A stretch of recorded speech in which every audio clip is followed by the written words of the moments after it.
हमने प्रत्यक्ष देख लिया कि शिव जी का नाम लेने वाला व्यक्ति, शिव जी की कथा सुनने वाला व्यक्ति देवराज, उसकी मुक्ति हो गई है। धन्या धन्या कथा संबोस्पम धन्यो धन्य वचः यदा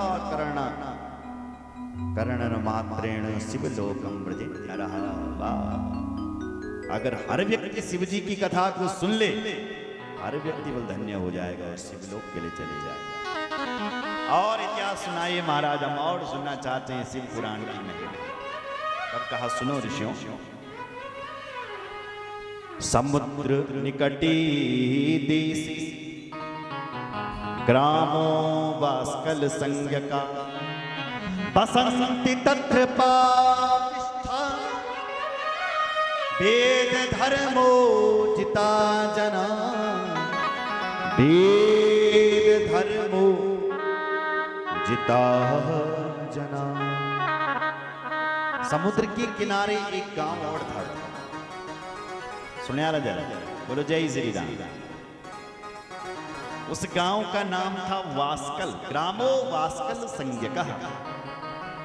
किरात नगरी, पहले जो गांव था उसका नाम किरात नगर था, और ये जो गांव है इसका नाम है वास्कल। ऐसा लिखा था कि बोले सब पापी रंध है, सीता कह दिया, एक आदमी नहीं पापी, सब पापी। बसंती तंत्र पापिष्ठा, वहां सब पापी है महाराज। अच्छा, ऐसा शब्द क्यों लिखा होगा कि सब पापी है? क्योंकि वेद धर्मों जिता जना, वो अपने वेद धर्म को नहीं जानते हैं इसलिए पापी है। और जिस दुनिया में जो वेदों की आज्ञा पर नहीं चलता है वही तो पापी है साहब, और इस संसार में जो वेदों की आज्ञा पर चलता है वही तो धर्मात्मा है। बोलो जय श्री राम। जिसने वेदों की आज्ञा को ठुकरा दिया है वो पापी है, जिसने भगवान की आज्ञा को ठुकरा दिया है वो पापी है, और जो वेदों और शास्त्रों की आज्ञा पर चलता है वही तो धर्मात्मा। उस संसार, उस गांव में सब पापी है। बसंति तत्र पापिष्ठ, क्योंकि वो अपने धर्म को नहीं जानते। एक आदमी की कथा सुना रहे हैं उस गांव की। अत्र को बिंदु गो नाम विप्रासीन महाधमा स्वपत्नीम चंचुलाम नाम हित्वा नित्यम सुधर्मिणी। उस गांव में एक व्यक्ति रहता था जिसका नाम था महाराज बिंदु। सुंदर पत्नी भी थी, धर्मिणी। स्त्री का धर्म पति पर समर्पण, पति की सेवा करना। तो अपने धर्म में प्रवृत्त थी। ऐसी उनकी पत्नी स्वपत्नीम चंचलाम नाम था चंचला। समय बीता और इस चंचला का जो पति है कौन, देवराज, ये एक वैश्या के चक्कर में पड़ गए। उसकी पत्नी को जब पता चला कि मेरा पति बाहर वैश्याओं के चक्कर में पड़ गया है, तो अपनी पत्नी को समझाने लगे अपने पति को, हे महाराज क्यों ऐसा कर रहे हैं? अतसा बिंदुगा पत्नी गृहीत्वा सुदूरांगशया मुष्टिबंधेन संत्यज्य पुनः पुनर्ताडयत्।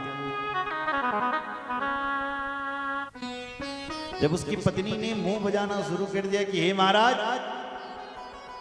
आप मुझे छोड़ करके बाहर की स्त्रियों के साथ अपना चक्कर चला रहे हैं, तो उसने मुक्के से अपनी पत्नी को मारा।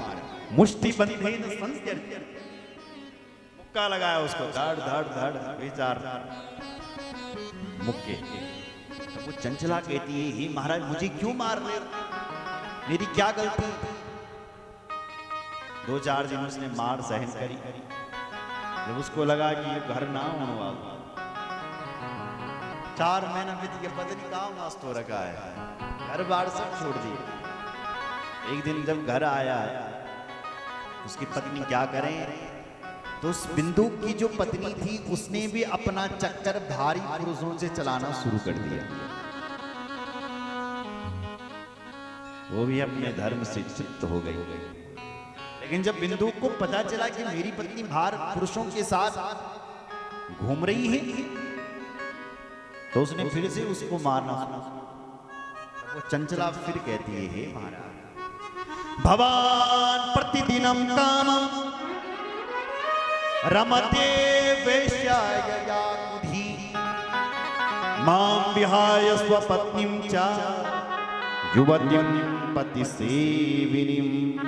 हे महाराज, भवान प्रतिदिनम कामम, आप रात दिन रमते वैश्या या सुखुधी, आप रात दिन वैश्याओं के साथ रमण करते रहते हैं।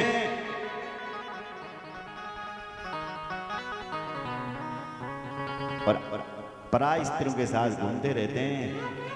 आज यदि मैंने घूमना शुरू किया तो तुम मुझे क्यों मारे? मां विहाय स्वपत्नीं च, मैं युवती हूं, मैं नौजवान हूं। हे महाराज, आप मुझे क्यों मार रहे हैं? देखो, जब आप पुरुष होकर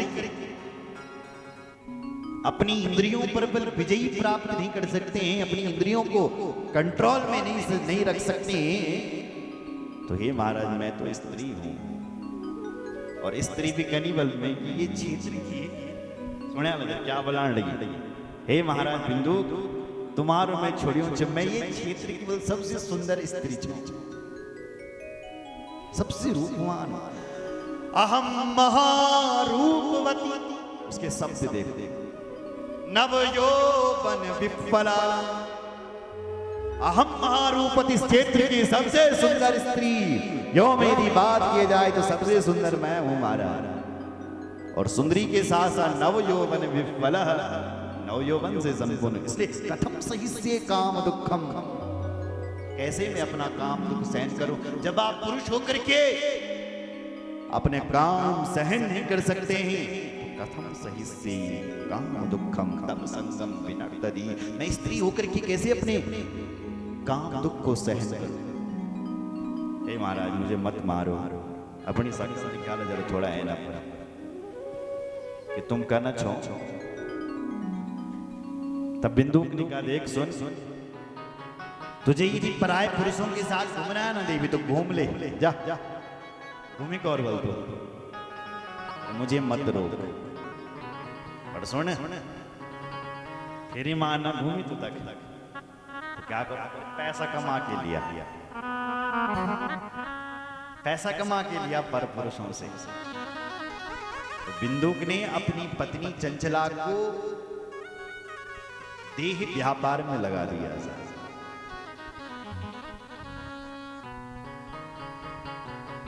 तद्धनम देह सर्वम वैश्या संसक्त चेतसा, स्वार्थी प्रतिपत्ति बन गया, अपनी पत्नी को देह व्यापार में लगा दिया और अपने आप ही कुमार्ग पर चला गया। समय बीत रहा है, देखो समय किसी की प्रतीक्षा नहीं करता है, समय अपनी गति से बहुत तेज चल रहा है।